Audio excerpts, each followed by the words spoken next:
Hello, everyone, and welcome. It's wonderful to have you with us. I am Rebecca Carroll. I'm a writer, cultural critic, podcast host, and what I like to call myself, particularly in regard to this project and other recent projects, live and audio and other platforms, is sort of like a creative doula. So for the original version of this book, I interviewed 15 Black women writers. This book was published 30 years ago when I was 12. So I interviewed 15 Black women writers and I edited them into single voice narratives. And then I selected excerpts from the writer's work to create the volume. And it sort of felt like birthing guiding it through birthing channels. That's why, if that makes sense, as opposed to just editing or birthing it. And so what I hoped for, the reimagining of this updated edition, is that collectively, with another generation of Black women writers, we could broaden and complexify the narratives of the writers herein. But to first consider where we are in America, where we were in America when I first interviewed them when the book first came out, and where we are now. So I'm delighted to be joined by contributors to the new edition, poet and author Donika Kelly, physics professor and author Chanda Prescod-Weinstein, and poet Morgan Parker. Welcome to you all. Okay, so in the summer of 1992, the year after I graduated from college, there were 3 Black women writers on the New York Times bestseller list for the first time ever, which was bananas to me, but also kind of like divine intervention in terms of this project. But also what was happening in America was that Mike Tyson was convicted of raping Desiree Washington and sentenced to 10 years in prison. Mae Jemison became the first Black woman astronaut to go into space. The LA riots took place after 4 white police officers were acquitted for beating Rodney King. Carol Moseley Braun became the first Black woman elected to serve in the US Senate. And Bill Clinton became president and was later referred to by Toni Morrison, no less, as America's first Black president. There was a lot going on in 1992. So I would love for each of you to just take a minute to place yourself in that year and give us a little bit of a sense of your perspective at that time, who you were, what your surroundings were, and about what your ambitions were as a writer. And Donika, let's start with you. In 92. Yeah. In 92, I was a kid. And I was a kid in LA. Our neighborhood, I remember during the riots, which we now call uprisings, which feels interesting to me, that sort of shift in language.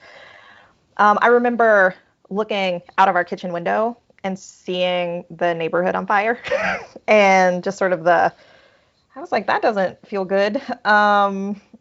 But I was also more aware then than I knew of what was going on around me. I think to be a Black kid in LA in the 90s was to be very aware of the LAPD, was to be very aware of, interestingly, so much about like recycling, right? Like it was just sort of like that space of like recycle, reduce, reuse. We moved to Arkansas about 5 years later, and there was no recycle, reduce, reuse in the state of Arkansas. But I didn't have ambitions or thoughts for myself as a writer. Unlike a lot of a number of the writers who are in this book, the women you've interviewed, I didn't grow up in a home of readers. I read early, but there weren't like a lot of books around. There were some books, a sort of odd assortment, but my family isn't like a big reading family. But they were totally supportive of taking me to the library and getting me a giant stack of books and me just zoning out in the room. And I think my parents are complex people, but one of the things that I really appreciate that I didn't know was special at the time is that they didn't try to stop me. I've just heard so Mm, many stories of, especially like young Black girls being made to stop reading. mm. And in my family, they were like, she's always reading. Like that was they knew where I was with the book. Writing, the idea for writing, the practice of writing came so much later. Um, and I'm happy to talk more about that if it becomes relevant to our larger conversation, but I'd love to pass it on to someone else. Right. Chanda? Yeah, so in 1992, I was 10 years old. I was turning 10 in the summer of 92.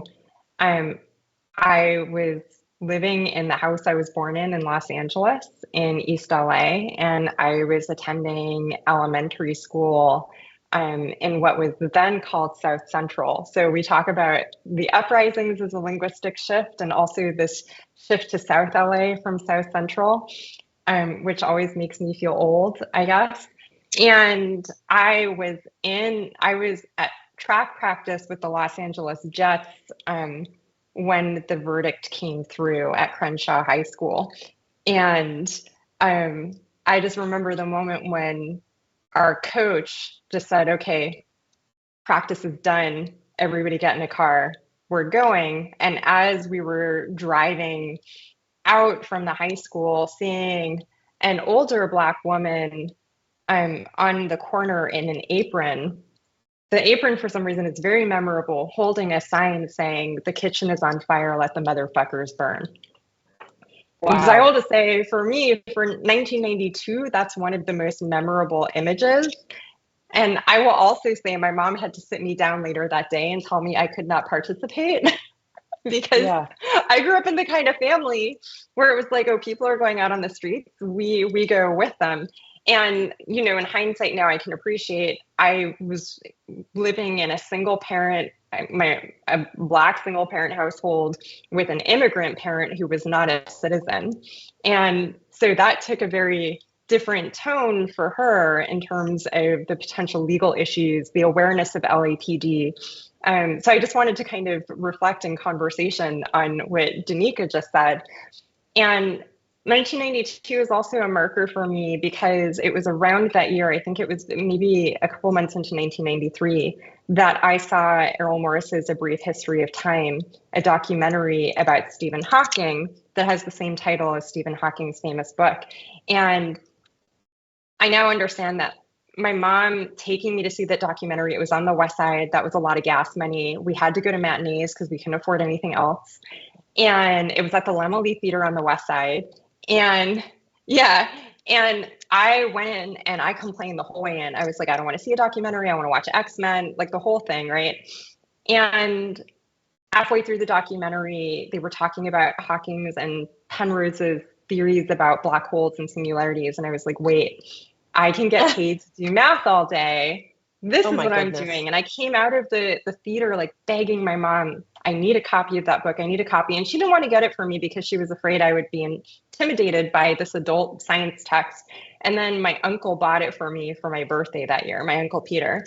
And so I tell this story because I think for me, in terms of the kind of writing that I do now, I was very shaped by this, I don't know, intense political moment. Like I actually attended the 1993 inauguration with my dad. It was like the one time someone in my family was like, you can wave an American flag. And then everyone was like, that was a mistake. Right. Um, and so leading up into that, I think the way I embraced physics was partly in response to having lived through that year in 92 and wanting a world beyond the crap that it looked like we were being handed. And I think also that when I started to think about what kind of writing do I want to put in the world, I was thinking, how can I write a brief history of time for East LA and for what at the time for me was South Central LA? And I think that that is really sort of the first seed of me having a sense of what kind of writer I might want to become. I just love that because it reverberates. I mean, and that's what I love so much, and what I'm so immensely proud of in terms of this book is that it really is an arc. There really is a through line. We really are speaking to each other and creating and imagining worlds that we can live in that we don't need to escape from. Morgan, where were you in 1992? Oh man, I was 4, so I was, Okay. not The baby of the fully family. formed, and I was like a formed writer very early, but this even predates that. So, but I definitely was reading a lot of books at that time, and I definitely was like making my family take me to the library. I was in San Bernardino, California, so about 60 miles from LA, and I mean, that city has its own arc, and it's down. The arc is downward, and it just has its own kind of complex histories of LA expansion, et cetera, et cetera. But so I went to Christian schools. We ended up moving like even more to the suburbs. So my experience has always been like a little bit separate and like watching it on TV. But that, I think for me, I remember watching Rodney King, and I remember, I don't know, I do remember the things that were coming on TV and interrupting like a different world, like I just like really remember the things that were like, oh, this is important. We're going to watch like a car chase, that was like a whole thing. And being, I was like the Black kid a lot of the time. So it was a lot of me coming to my own conclusions about what I was seeing a lot of the time, or having to kind of do work at home with my family where we're able to say like, no, I have something in common with this man, because I think being othered in a white space, there's so much like distancing of me from him by like my classmates even, like you're not like those Black people, you're not right. Run DMC Black people, or like there was such like scary Black culture, like gangsta rap, like this scary Black man nebulous thing that was emerging in culture as like something truly terrifying for white people.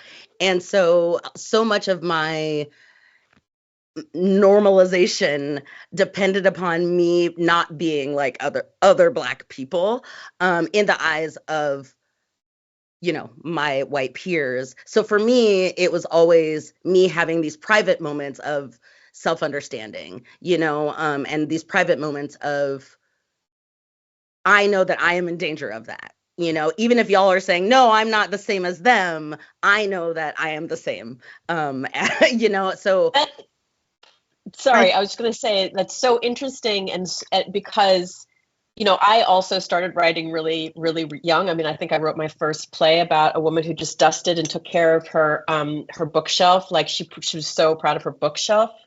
I think I was maybe 5, and it was so boring and so bad, and I made my family listen to it. But when in 1992, when this idea came to be, and of course anybody who's read my work knows that I was adopted and raised in a white environment, and I looked to these writers and these characters as how to be, right? Like I was like, these women have it on lock, so let me just check out and check in with them, and never ever like aspiring to be of Toni Morrison caliber or any like. Oh, I was, but also that's like, the other thing, right? Laser just typing away. Exactly. Well, that was the other thing. If I was going to be a writer, it better be that, right? Like, I mean, how many years do we spend thinking? Exactly. I remember that we're going to those full. I mean, first of all, we need to bring these back. The like full page author photos on the back. And I just remember looking at her like, yes, that's it. Yeah. That's it. I know. Stuff, But absolutely. I will say in terms of like trying to understand myself as a writer and like what kind of conversation I'm coming into, it was a time of mahogany cards. And like Maya Angelou was kind of everywhere. So that was the thing. I feel like there was a little bit of, and she did the inauguration poem. So there was a little bit in that moment of early 90s, there was kind of some uncharacteristic appreciation for Black women's poetry for like a little minute. Yeah, I don't know. I think a lot about Maya Angelou when I think about early 90s kind of influence, and I don't know, just in the I culture. think that's right. I think that's right, Morgan, because I was thinking about when I was in middle school in Compton, and it was like Black History Month, and it was like, well, it's time to memorize Phenomenal Woman and Yes. Still I Rise. And I love those poems. Like those poems are so, I don't know, those poems are so important. They were like so important to me. But also once we moved to Arkansas in the late 90s, I realized like we weren't getting that sort of like, it's Black History Month. What is the programming? There wasn't really programming. But Maya Angelou grew up about, like when she moved to Arkansas, like in Stamps, which was maybe like 45 minutes away from the small town that I lived in. So it was sort of interesting to sort of be moving across these regions in the 90s, thinking about who's visible. You know, I just like, I remember Terry McMillan. Yes, Terry McMillan. It was kind of like a cute little moment, you know? Yeah. Well, yeah. I mean, it was the range of the bestseller, right? It was Terry, Tony, and Alice. And it was, I don't even think Alice's best book, in my opinion. You know, I think Waiting to Exhale was that breakout, and that was great for Terry. And then I think it was Beloved that was for Tony. But I think it's interesting too about the Maya Angelou and Still I Rise and the inauguration. And I remember feeling a little bit like resentful of like the Clintons and the white people who put Black women on a pedestal. Like, why do you get to do that? Like, why do you get her? I would like to have, you know what I mean? Like, I think, go ahead. You know, it's interesting to me the way that I think other folks in that time period experienced Maya Angelou, because growing up in a highly politically activated household, my mom, Margaret Prescod, is I don't know how she would just describe herself as an organizer, so I won't put any other labels on it, as a grassroots organizer. But, you know, Maya Angelou had written her defense of Clarence Thomas in 1991. And so basically, Maya Angelou was dead to my household from then on. And it was like, for me, it was like, don't bring that home. Don't read it. Don't talk about it. And I don't mean like, my mom never took books away from me. And in fact, like books were my rewards for getting straight A's, which is why I continued to pursue them, because that was the only time my mom was like, I'm just going to go into debt. I'll work it out later, but she needs books, right? But I think like in terms of kind of these conversations about how we plug in and connect with community, I actually felt like later it became an issue for me that I didn't have the same relationship with Maya Angelou that other folks did, because there was this moment of, you know, as the old heads would say, she's CIA, right? Like that was kind of, and I think for me, Terry McMillan and Toni Morrison are much more dominant in my memories of that time period for that reason. But I think it's worth saying that, because also in terms of the political context of what we were responding to, that was 1991 that we had just watched all that happen. And then 1992 happened. And we have these Black women on the bestseller list. And we're also grappling with this moment where now, as Rebecca, as you were just saying, suddenly people are looking to Black women writers as sort of political reference points, or somehow the cultural reference point of the Black woman writer now has political value in some new way. I was going to bring us here into the present. You know, in recent months, the first Black woman VP ran for president, lost to a white supremacist, and former First Lady Michelle Obama was like, "Nah, I'm not going to that." And of course, the wildfires in LA were all but predicted by Octavia Butler. And so I wonder how the imaginings of what you do in your own writing sort of interface with the world we're living in right now, and how it reimagines the future. Donika?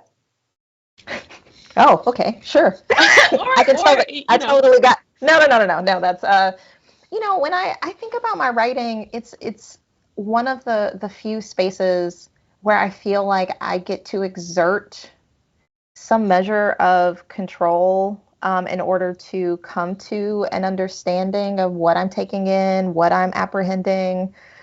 And I think so. A lot of my work is grappling with the past, my own past, both in Arkansas and in LA. But there's a familial history that extends out from that. There's a cultural history that extends out from that. And then also the present. Like I'm trying to make sense of living in Iowa. That's baffling at times. And at the same time, I understand that there's something that my presence does for my queer students. Most of my students are white, but there's the way that the ways that we sort of come together or like share some similarities, more similarities of experience or through our queerness. But I'm like, is that enough? Is that sustaining? What does it mean to live in a very white state at this time, at this moment? And the writing poetry has been really clarifying. I don't know if it's been helpful, but it's been clarifying for that work. But I have always struggled with the future. I don't. My family is one in which so much of our time, so much of our existence has just been so precarious. And I think I mean that for like both my immediate family and my extended family. I'm a little bit of an outlier in terms of the stability that I've gotten to experience, like financial stability, emotional stability, romantic stability. Like I am something of an outlier, especially in my immediate family. So we don't have a lot of practice thinking about the future. And I'm so when I encounter writers who are like, and I'm thinking of the women in this anthology, especially, but there's a way that like the past and the future go together. And I'm like, I don't know how to get from the present to the future. Like that's something that for me it feels like more and more of a struggle. And there's a comfort in just like trying to make sense of what is. And and the work does feel like a small intervention even into that conversation. I think that idea of just grappling with what is also for Black folks what future means.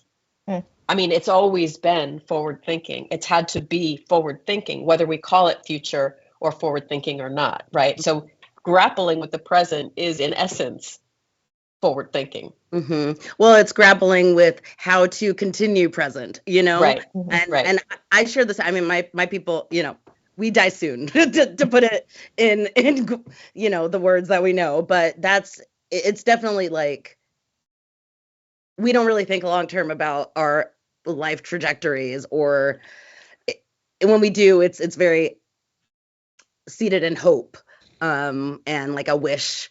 So I understand that, and I like the idea of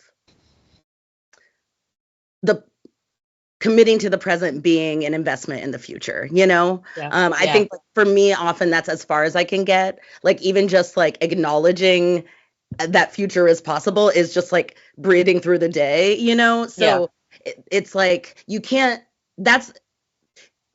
I love how you're trying to figure out like how to get from past to future and have present be irrelevant, but not irrelevant, because it's like I got that part.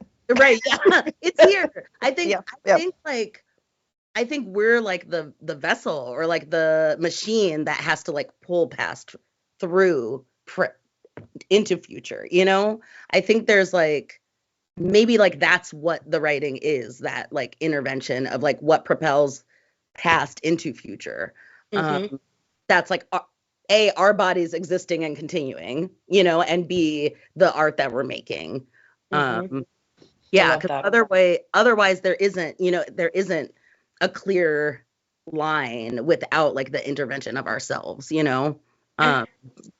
Morgan, what you're making me think about, you made me think of a line from a poem That was actually one of the few selections I made when I was editor-in-chief of The Offing. Lynn Procope wrote this poem in service of staying alive, and she has this line in it. And still, after all of this, I beg you to remember that we are in danger, but we are not endangered. And one of the reasons, so I heard her read that poem and then was like, we have to get this on paper online so that it lives in the world and people can access it later. Because I think it's kind of speaking to that linking of conjuring a future from the present, which I am personally in my scholarship and I guess in my own life really obsessed with the idea of Black women as self-constructors. And as like constantly needing to construct a sense of self, a sense of stability for ourselves in whatever way stability holds meaning for us, and also needing to construct a sense of self in relation to the what we perceive to be the intentions of our ancestors and the legacies and stories that our ancestors placed us in. So when I think about the future, really the first thing that comes to mind is that my grandmother left Barbados and everything that she knew and came to the United States on her birthday, literally not having any sense of what that would hold for her and the 3 children that she was bringing with her, including my mom, who is the youngest. And that, like, when I graduated from college, I gave my diploma to her, partly because where I went to college was not a place that made me feel good, but also because I understood the symbolism of it for her. So when I think about future, at least in families like mine, my relationship to the future is what people in the past wanted for my future. And the pieces of that I have to decide whether to keep for myself or I need to make modifications. Particularly those of us who are queer and needing to like reconfigure what they thought family would mean to us and then constructing what family actually means to us. And I think this is actually one of the reasons I got so into Nikki Giovanni, is because these are the kinds of things that she spends a lot of time in orbit around. That's amazing. I mean, that's like my next question, actually. And because the idea of self-construction, I mean, that's all throughout this book. It's all throughout this book.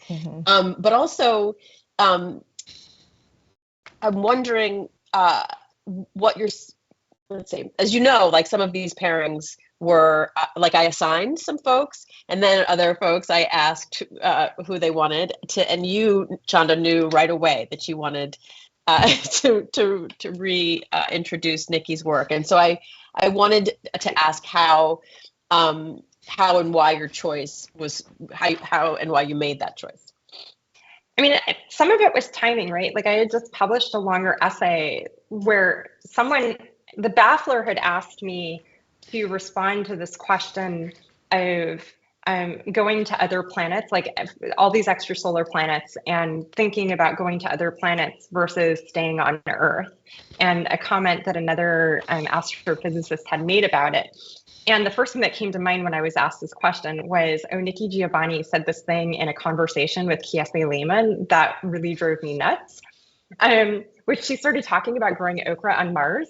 And the part of me that's trained formally as a scientist, literally I started yelling no at my screen when she said it, because I was like, no, we cannot like damage the environment on Mars. We're not supposed to put any of our own life forms there. Like I had a very technical reaction to it. And so the challenge I gave myself with the Baffler piece was, you need to figure out what Nikki was talking about when she said that, because when Nikki Giovanni is talking about growing okra on Mars, she's not talking about whatever apartheid Clyde is talking about when he talks about going to Mars. Right? Yeah.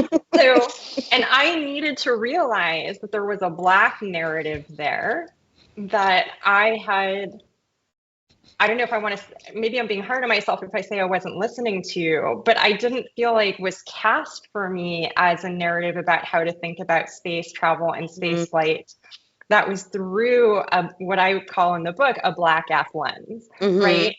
And so then Rebecca, when you came to me, I was like, this is my opportunity to tell the world that they really need to pay attention to Nikki Giovanni as a space commentator, right? So the other thing I will say about 1992 and Mae Jemison going to space, I totally dropped this earlier, is that one of the things that Nikki Giovanni did that year is she went to Essence magazine and was like, you guys have to let me interview Mae Jemison. You have to let me interview Mae Jemison. And so this interview of Nikki Giovanni talking to Dr. Mae Jemison about her journey to space appeared in the April 1993 issue of Essence magazine. So you can find the interview online. It's findable if you know how to use the search engine the right way. And it's an extraordinary interview. I actually then physically got my hands on a copy of the magazine, so I now have my own copy. But it's this incredible conversation between these two Black women who have had two very different relationships with what it means to go to space, and it's a meeting point. And so I think that was part of it, is I was like, this is my opportunity to be like, everybody's been reading Nikki Giovanni, but have they been reading her for science? And I feel like so often that's the intervention I make, is I go to a text that nobody thinks is a science commentary, and I'm like, this is a science commentary, everybody.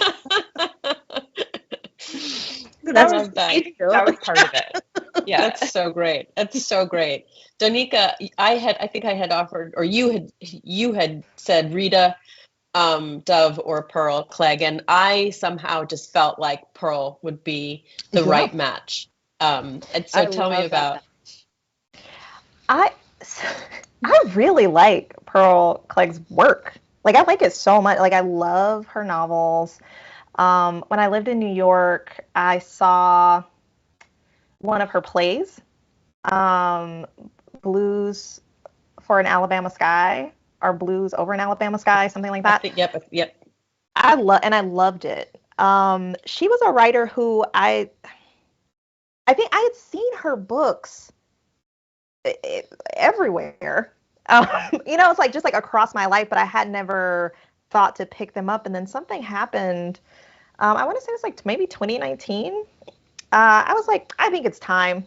And I read What Looks Like Crazy on a Cloudy Day. Is it rainy or cloudy? On a rainy day. Yeah. And I was like, oh, this book is about regular Black people. Like, it's such a regular book. and I actually just love that so much that it was just like the all of her work that I read, the fiction and then the play that I saw, it's just like Black people, Black Americans being Black Americans, moving from the South, going north, going from the north back south, just like that sort of pattern of migration, that pattern of movement. And there's a clarity in the work that just feels so warm and direct. So that when I saw her name, I was like, oh yeah, that sounds great. And then when you sent me the book, I was reading the interview and I was like, I really like this person. Mm-hmm. This person sounds like me. I love that you felt that, because as I said earlier, like there is an aspect of what I do that does feel like doulaing, right? And it's like, wait a minute, that would make sense. And also I ended up asking Sophia Sinclair to reintroduce Rita Dove without knowing that she had been Rita's student. And when I told Rita that Sophia was doing it, she was just absolutely so delighted and called her wondrous. And it was such a great, serendipitous moment. But also I love that you use the words clarity, warm, and direct, because you don't often hear those three things in the same description, right? Sometimes you think of clarity as being very serious, or direct as being very, like I know this and you, right, exactly. But she is, and I can say from knowing her that she is extremely warm and extremely direct and very clear. So you got that, you nailed that. And also, it's like she loves her work. And that was something that for me, like in reading the interview, especially, there's such I don't want to say it's a theater, but I feel like a lot of times it is this theater that this performance that writers have, like, oh, my work, like, is it good? Is it this? And she's just like, no, this is good. I wrote it for me. I like it. And I just like, I was like, yes, that is, I like knowing. I felt a little bit less alone in the world, you know, like that feeling of like, I wouldn't do this if I didn't love it. Mm-hmm. And I wouldn't do this if it didn't connect me to my folks. I wouldn't do this if it didn't enrich my life in some way. And that, I think for her, at least in the interview, it sounds like it's like the work is for her first, and then it's Black women. And she's like, you know, it's great if other people like it, you know. But I just love that energy so much, and I do feel the way that it comes through in her writing, in her work. There's Octavia Butler, in her many affirmations, there was one in her papers, and I'll just paraphrase it. It's, if I'm interested in my work, I must believe that my audience will be interested in my work. Right? Like, just like that. If I care about it, if I'm interested in it, then other people will be too. Mm-hmm. And I just feel that energy in Proacle's work. She's interested. She cares about those characters. She's treating those characters with dignity, allowing them to be complex, allowing them to make bad decisions and not be thrown away. There's just like such care. And also she doesn't let them off the hook for like bad decisions, but she's like, that doesn't mean that you get rid of people, or you know, it's I'm not exactly sure how to say it, but it feels to me like that there's love in that work. Absolutely. And I think that it you know, very much speaks to, she's clear about her gift, and she's direct about who she serves, and she's warm about how she creates them. Do you know what I mean? Yeah. So we have this amazing poem. I thought let me ask Morgan Parker to write an original poem, because I'm a fan of her work, and because that be you know, I'm just trying to find ways to enhance this edition. So let me go ahead and send what you came back with is so extraordinary and mind-blowing. We're so lucky to have it. I don't know if it makes more sense for you to read it first and then talk about it, or for you to talk about the process, or for you to read about it and then talk about the process. How do you feel? Yeah, I don't know. Well, I'll talk for a minute and then read it and then maybe more. So yeah, tell me how that came about. I really wanted to write something for this, but I also felt so intimidated, because it's like all my idols and then all my kin and all my friends, and like it's just a lot. And I also was in a place of like not really writing poems, and it felt like such a tall order for myself. So I was like, okay, I'm going to use their words. And so I had this plan to create this whole cento using words from everyone's interviews. I did have a plan to also then have another one with all the second generations, and then have those being, but it was kind of a big process. Yeah. Because I went through all of the interviews, and I had notebook pages where I was just like writing down little sentences that jumped out to me, phrases that were similar throughout the interviews, but really looking at all the original interviews and trying to note different, I don't know, there were just like little moments of repetition or echo. So I kind of just went through, wrote a lot of notes, and then did some constructing where I had all of these quotes, and I picked some of them that felt like they could go together.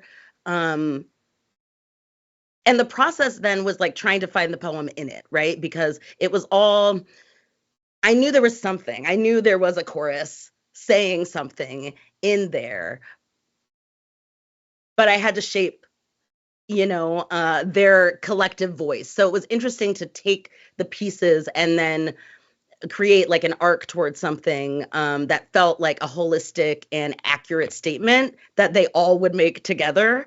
Because it's like a conversation with one voice, but it's also like call and response. It's also like the sort of crown of the entire book. I mean, you did a lot. You did a lot. But it was killed it. I mean, it was such a special way to commune with these folks. It was just such a cool way to, you know, pick up all of their lessons, and also to just acknowledge how connected we all are. You know, I mean,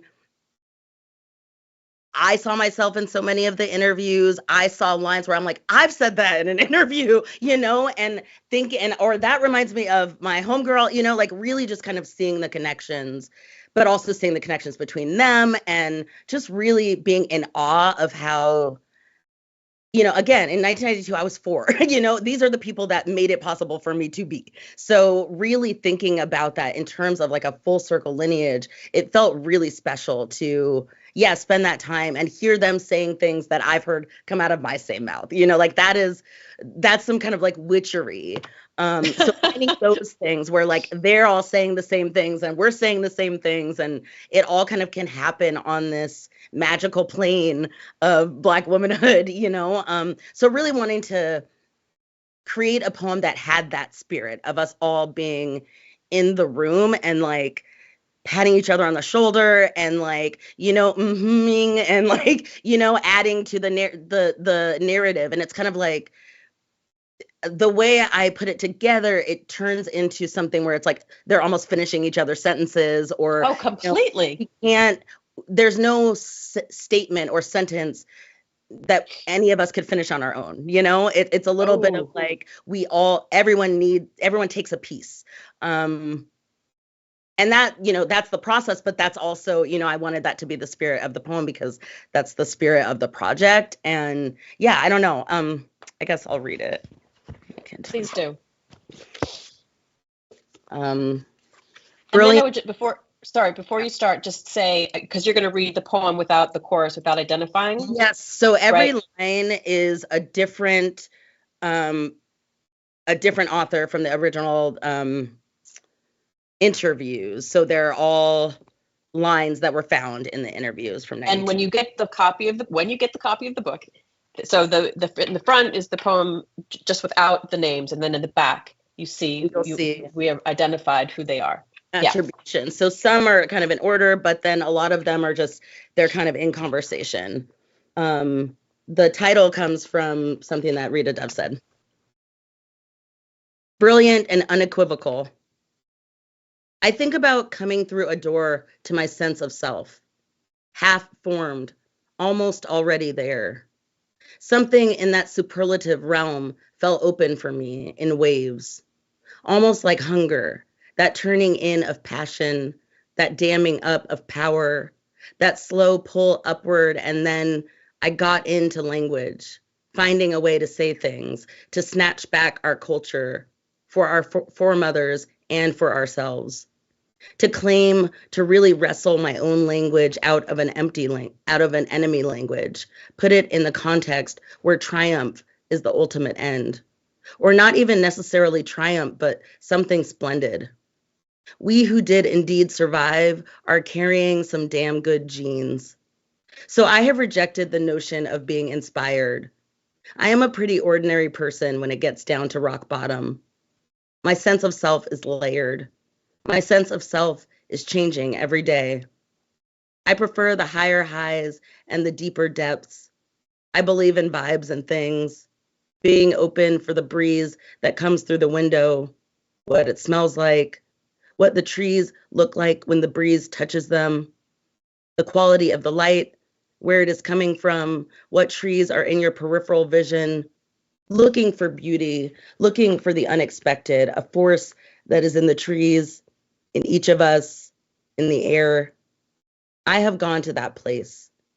Sometimes I think I have gone too deep. I have excavated the African American cultural phenomena, what the sand feels like under a sandal, that kind of thing. I have a lot of strong beliefs, that's all. and I have a lot of thoughts. All you have to do is see people and you have thoughts. But still, once again, we're so hungry, so eager to smell the air, to touch those trees. Human beings are such a little trip. They do what they do, and I do what I do. Give me something to push against. I am not afraid of what I may discover inside myself. It is necessary for me to know I am not the only one doing this.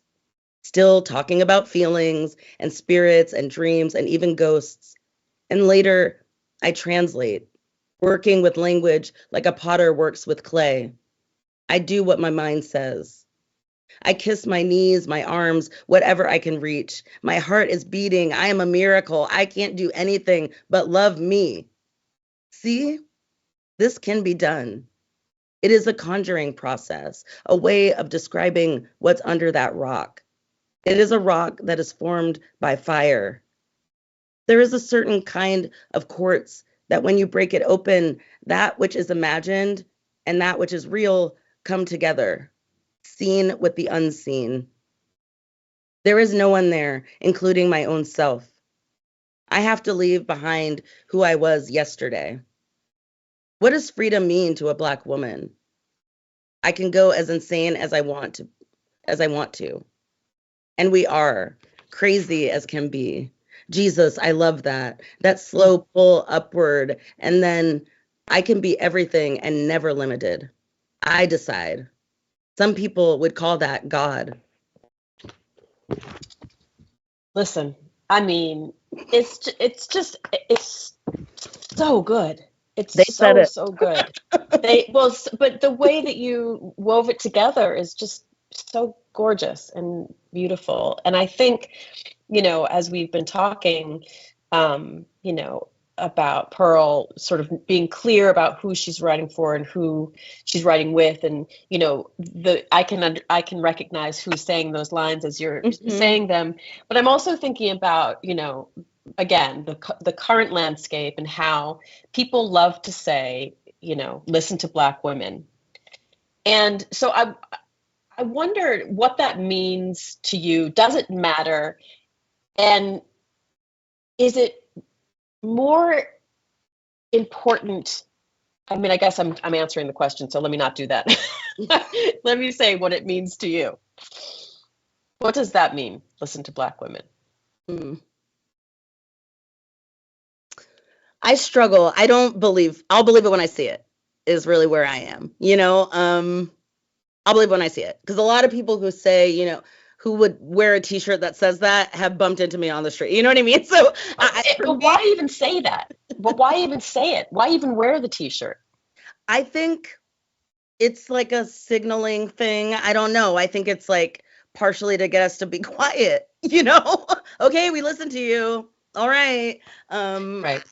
I see it a little bit as like, okay, let's like cross off the problem of the Black women. You know what I mean? Oh, let's finally listen to them. Not like they're going to do anything about anything.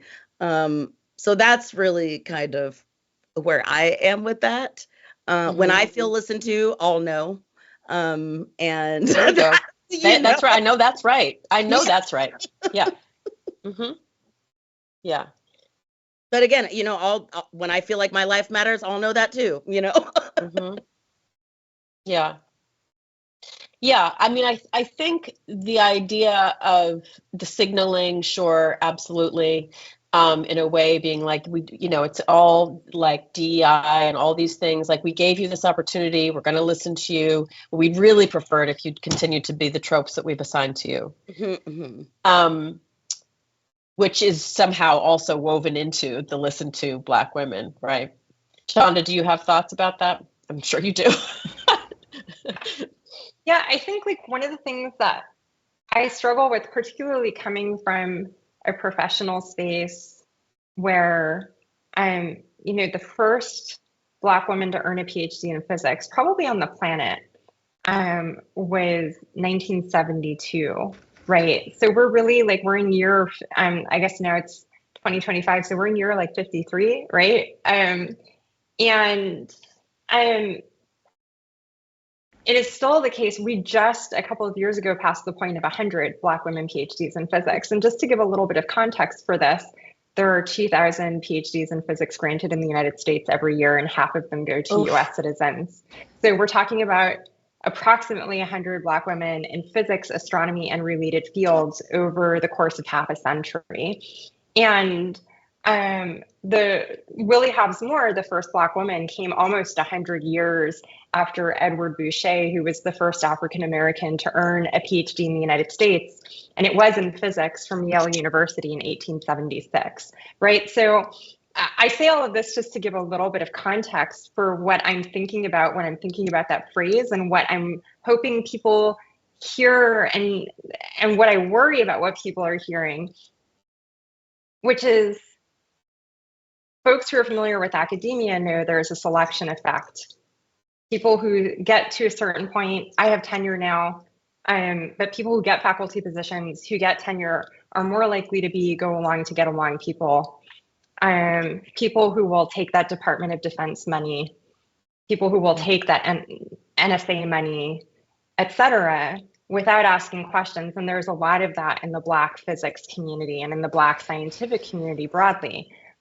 So I have to grapple with, when people say listen to Black women, they are listening to the kind of Black women who are more likely to have been selected for this environment because they're willing to co-sign white supremacist colonialist bullshit, or because they're at least willing to look the other way while their colleagues co-sign it. And I actually don't want people to listen to those Black women, actually, right? Those Black women aren't listening to themselves, you know, like I think that's the issue. Right. And so I think it can feel a little bit complicated.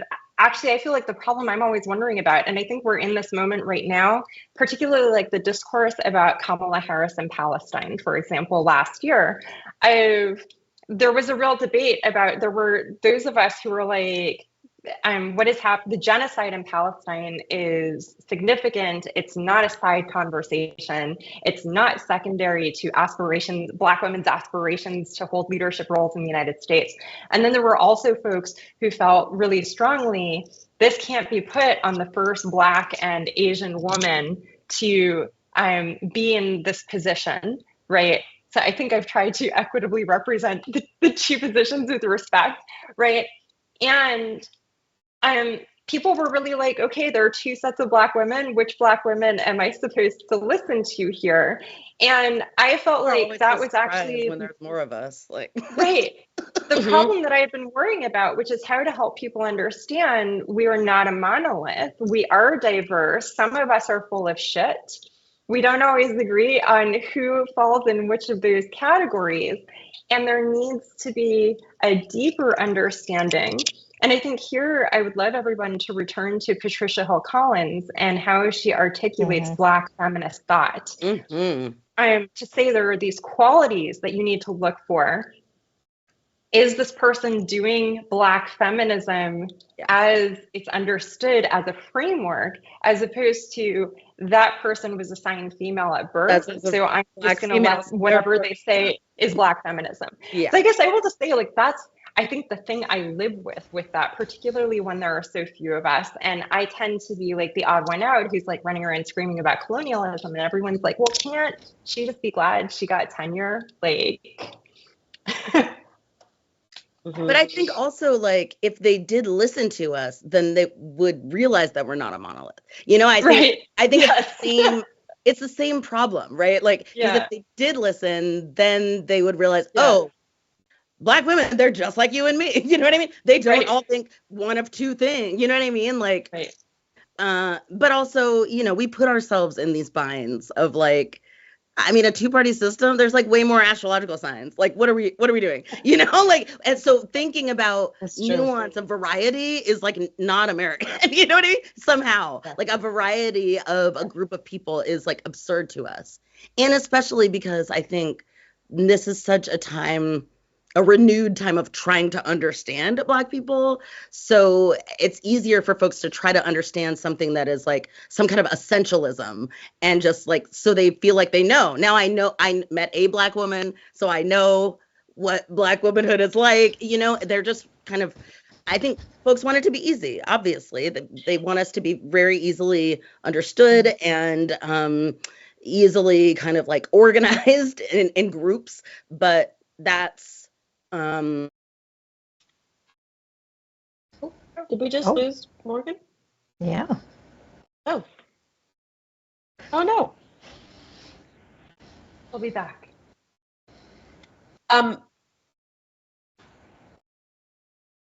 Okay. I think for all our purposes, and I so hope that Morgan can hear us, is that there is a difference, and I thought about this a lot as I was doing this iteration on the book, is that there's a difference between sisterhood and monolith. And I think that gets really misinterpreted a lot of the time through the white gaze. Jim, should we pause? And I was going to actually open it for questions pretty soon.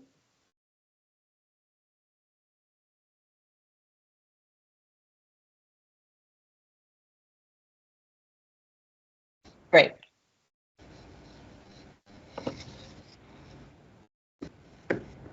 Okay, great.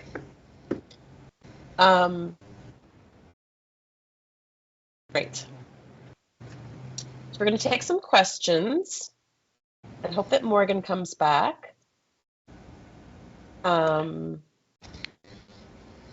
certainly, Chanda and Donika, you can ask me questions and each other questions if you are so inclined. I was actually interested in hearing Donika's thoughts about like the listen to Black women. Oh, yes. Discourse is maybe the word. I don't know. Yeah. I think I understand that, I don't know, imperative statement to come out of American cognitive dissonance, that I think there is something, like I was thinking about Patricia Hill Collins and that the structure of Black feminist thought. And one of the things that she talks about is how, and she's talking about Black women and Black feminists sort of together, I think at this point, how there's wisdom that comes out of experience. Hey, Morgan. We're glad you're back. So glad you're back. But there's wisdom that comes out of experience, that comes out of having done something and carried that forward. And that actually isn't how Americans, broadly speaking, as a not monolithic group, but I'll just sort of like paint with a broad brush here for a moment, we're not encouraged to make decisions based on our actual experiences. We're not encouraged to act out of a space of wisdom. We're encouraged to act out of a space of feeling. And I think that there's something about listening, that phrase, listen to Black women, that's like, well, this is a group that does actually often speak out of experience. But that's all the more reason not to pay attention, because that actually runs counter to I don't know, like something that is at the core of being American, I think. Being American is like, American identity is based on aspiration. It's not based on reality. And so even the t-shirt, or right, Morgan, like the person bumping into you wearing the t-shirt, right? It sort of feels like an aspirational moment, but it's aspirational in the way of like every American thinking they're going to be a billionaire. That could be me. I could have to pay this much in taxes. And it's like, girl, those taxes aren't for you. Will you let them tax those billionaires? Please stop playing. So I don't know, like I absolutely agree with y'all on the monolithic part, that like, obviously Black women, Black people are not monolithic. But I think historically as a people, we've had to make decisions, and we've chosen to make decisions that I think sort of skew a little bit more towards the reality of the situation and not the aspirations of the situation, because we don't always have access to the aspirations, not available. And even if we think it's I love how you distinguished that so clearly, like operating on feelings and not wisdom, but we as a people have done a lot with wisdom in mind. Well, I think about my great aunt who she did laundry. Like she worked at a cleaners, like a dry cleaners, and she did laundry for like 30, 40 years. And they fired her when she was like, I don't know, in her mid or late 60s. And I think if she stayed on another year, she would have been eligible for some kind of retire, right? So even like just sort of keeping that in mind, you know, like just the way the folks in my family have had to navigate some of that. Yeah, it's like the aspirations aren't available in the same way. Yeah.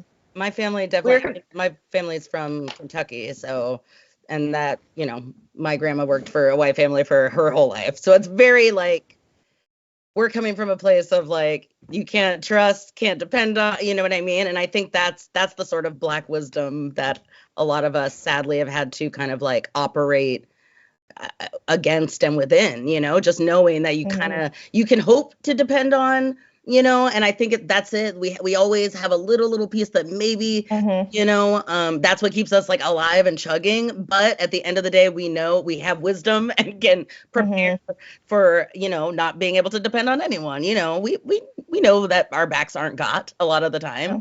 And so and there's we have to acknowledge that. And there's a stress that comes with that. I recently was awarded tenure, but the whole time everyone was like, you can celebrate, it's at this point. And I was like, not until the Board of Regents signs off am I celebrating anything. And everyone was like, what do you mean? And I'm like, I was like, I'm Black, I don't know, there are 8 tenured Black faculty members at the University of Iowa, so they're gonna add another one. That seems like that's a pretty big increase.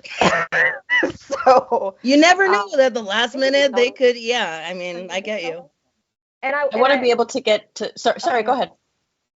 No, I was just going to say, it's like also that being in that space can make it difficult to access hope. Yes. Right. It can make it difficult to actually be present for when things do work, you know? Yeah. But yeah, let's get to the questions. Yeah. I wonder if the participants could speak about how they each first came upon this collection and how its meaning to them personally has changed over time. That was one of my questions. So whoever asked that, very good. I'll actually say I can't remember. But there was, I'm a serious physics jock. I was actually really anxious about this conversation. I was like, everyone's going to be like, she's a physics jock. What's she doing here? And I was here because you're a physics jock. Yes. I just, I didn't take electives in college. Everything was, I'm doing physics, math, and astronomy. I went right into a PhD program in astronomy. I transferred to a PhD program in theoretical physics. I went right into postdocs at NASA and then MIT, right? And during that time period, I was trying to figure out, I'm watching these things happen in the classrooms around me. I'm experiencing these things. What's the vocabulary for it? And so along the way, I was starting to pick up books about sociology and pick up, I'm reading for data sets. Like I went through the entire NSF Web Caspar database at one point and found the numbers for Black women earning bachelor's degrees in physics. I figured out I was the only one who got a bachelor's degree in astronomy in 2003 in the United States. Like I looked at the number and I was like, that one's me, the one right there.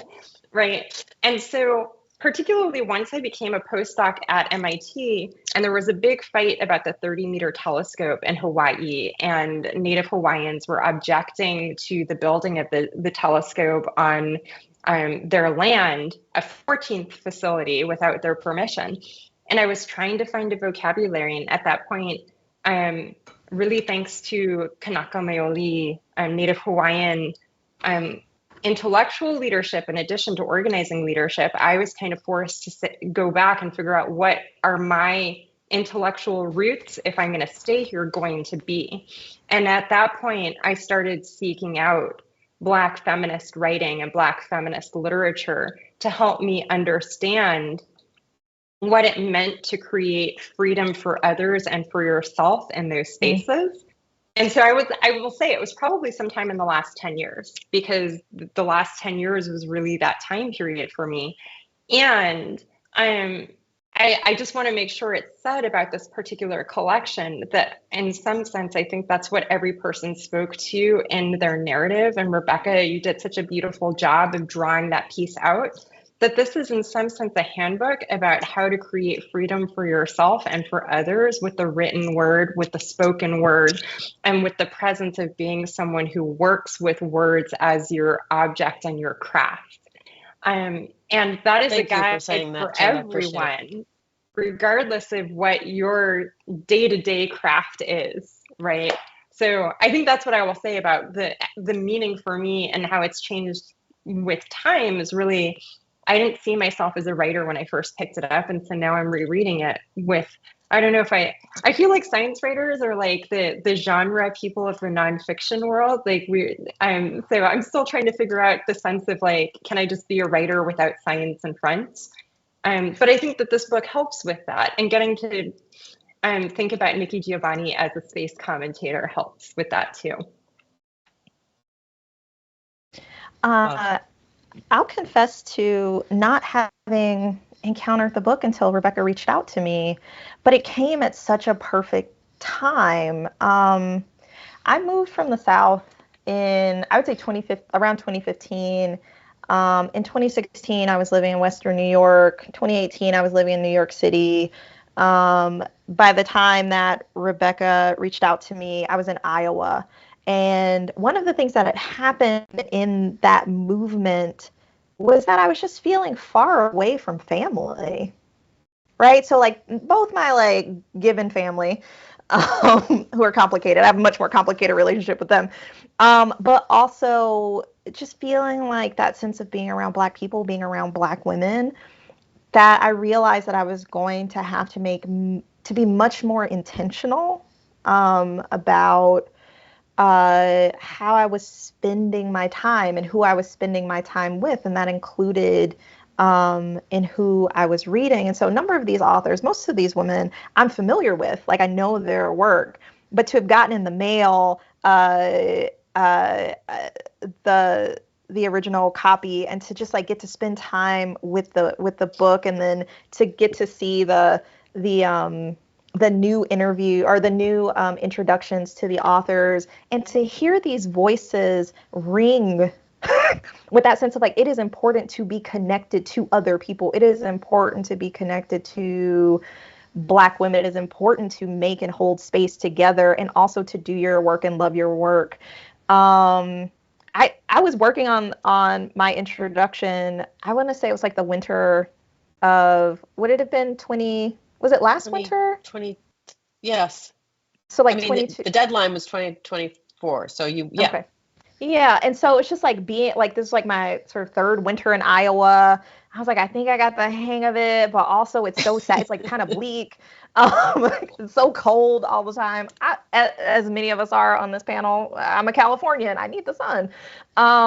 And this book in a way sort of brought the sun sort of into that space. It warmed it. And it just feels like such a gift. And I think with the reissue, it gives us an opportunity to sit with this generation of women who, and I think Morgan said this earlier, I said this in my introduction, these women who cleared the path, right? Who made it possible to get to do the kind of work that I do, to get to be in conversation with y'all today. It's a gift.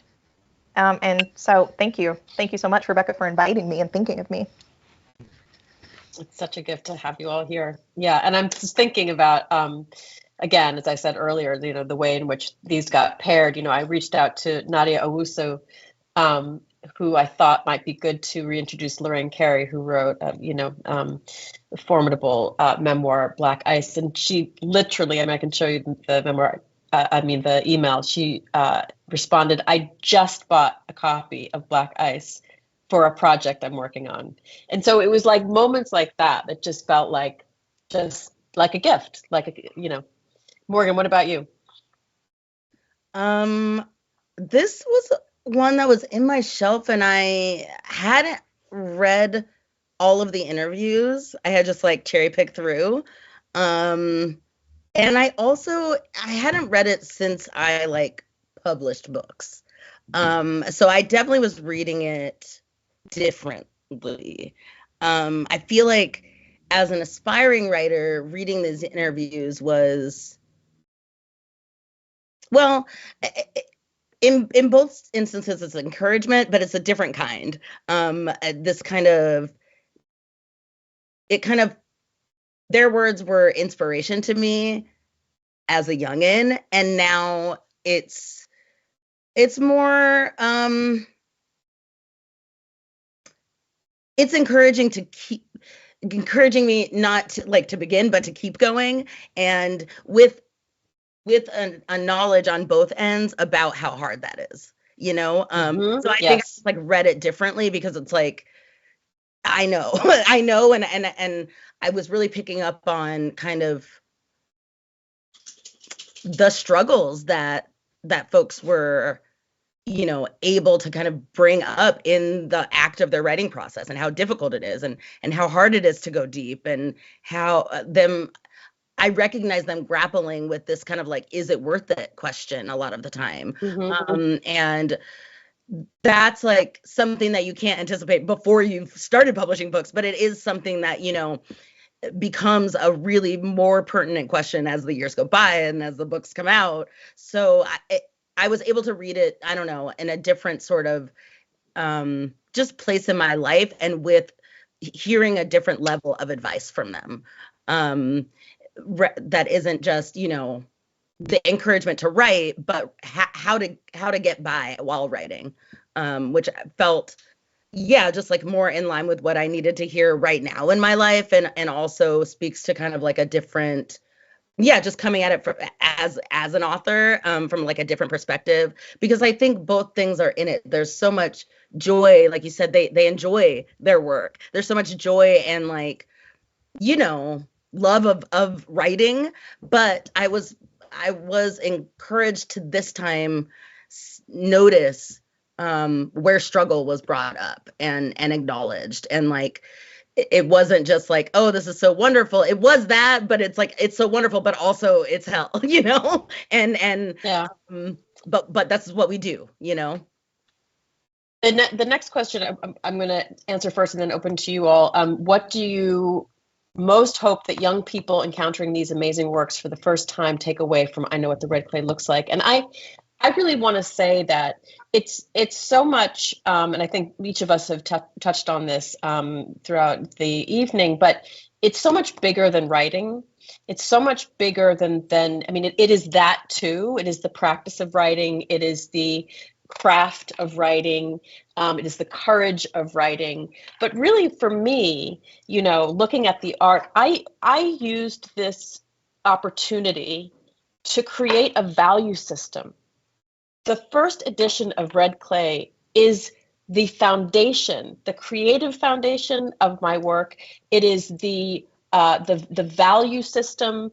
It is the way in which I know I have integrity. It's the gauge in which I set myself and what I do and what my endeavors are. And so I think that for young people, the takeaway is, if you are inclined to write, if you want to be a writer, it's hard. It's going to be hard. But also you can use writing and storytelling and narrative as a way to set yourself up to live in this world. That's my answer to that.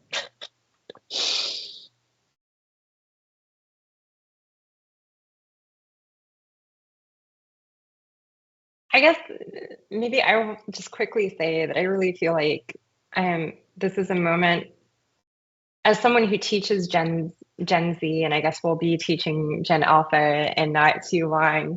There are so many things happening in the world that I'm invite us to feel hopelessness.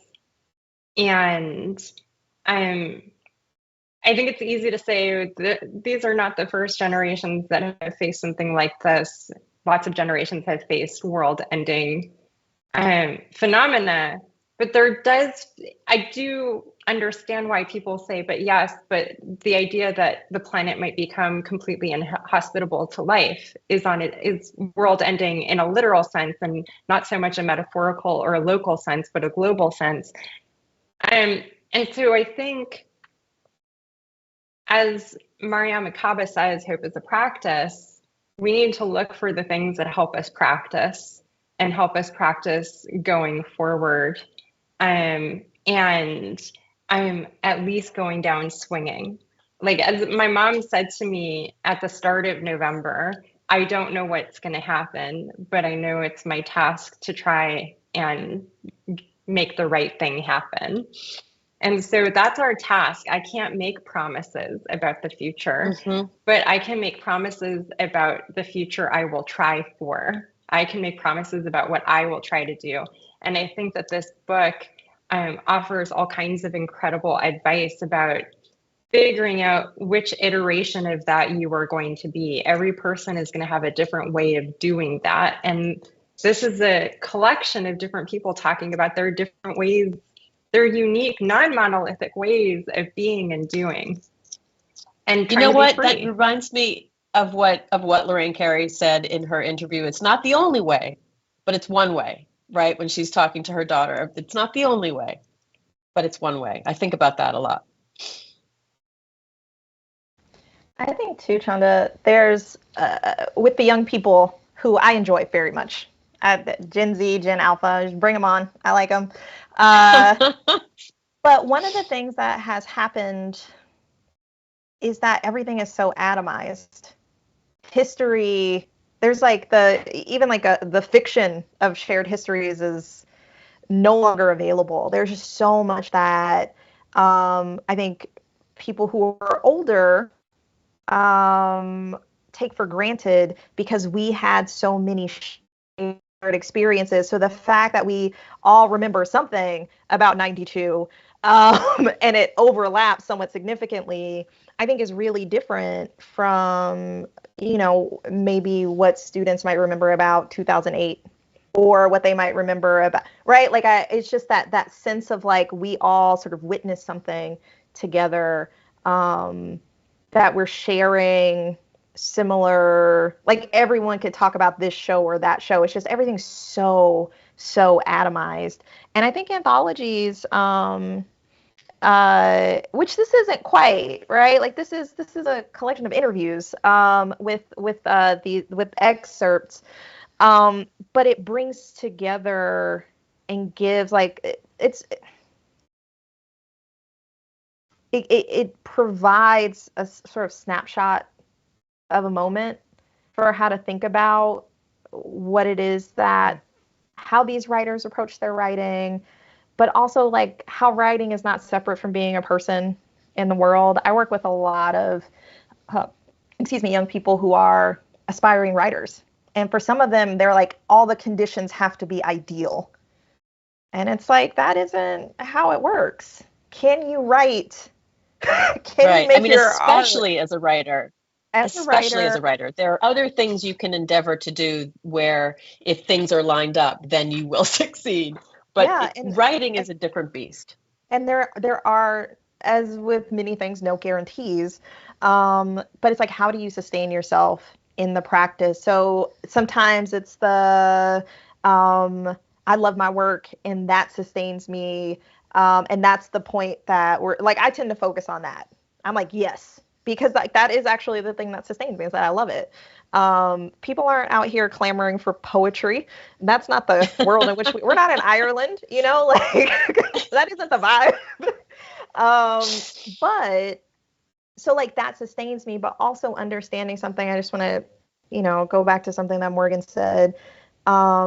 Understanding something about the conditions under which this work has been made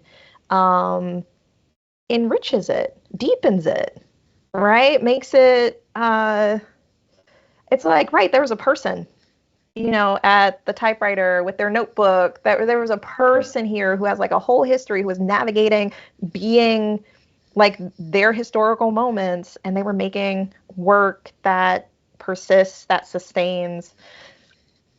And I think that what I hope is that when young people, whatever that means, right. when anyone I know. comes to As soon this as I book, said that, I was like, yeah. oh, I guess that means I'm not young.